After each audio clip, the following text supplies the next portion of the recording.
Здравейте, приятели, с още едно интервю. Този път на един добър наш познайник, вече заставал пред нашата камера, небезизвестния Здравейте! Матей Марков. Здрасти! Здравейте! Как си? Добре съм.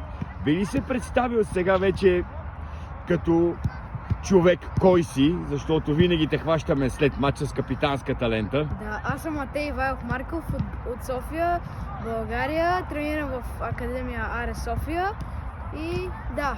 И си роден? Роден съм на 3 септември 2012 и съм 6-ти клас. Как е в училище? Добре, супер е. 6-ти клас наближава великия 7-ми клас. Знам. Напрежението расте, подготвяш ли се? Но и за сега още не. Успяваш ли да съчеташ футбола с образованието? Да. Пречи ли едното на другото? Не.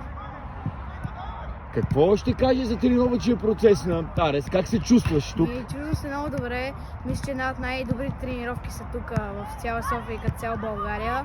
Много сериозно се тренира и да. В повечето случаи ти си капитан на отбора. Да. Има ли нещо специално, което казваш на момчетата?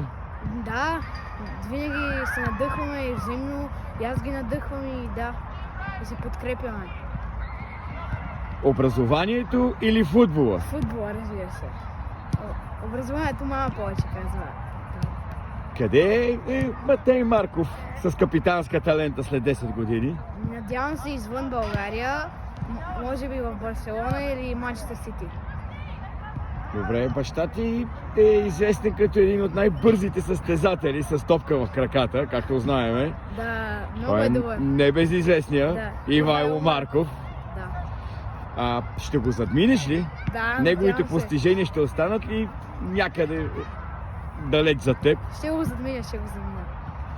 Искаш ли да пожелаеш нещо на зрителите предколедно? Пожелавам на всички да бъдат живи и здрави, да имат едни весели празници и да бъдат заедно и щастливи.